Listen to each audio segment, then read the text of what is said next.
الدار ديالو كيف مولف كيدخل. حل اللي كيقولوا الناس ان حل الباب، لقينا حل باب الكراج محلول، واللي ضربوا وهرب. شي كيقول 2 طوموبيلات، شي كيقول وحده، ما عرفتش. هادشي اللي عند الله.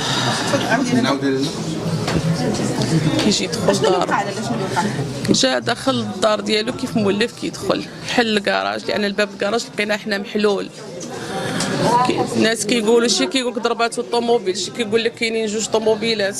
لحد الان حنا باقي ما عرفناش كيفاش وقع. انا السيد ضرب بالبرطاس، هو اللي يعرف. ما كانش عنده شي اعداء ولا شي حاجه؟ السياسه راه اعدائها كثير.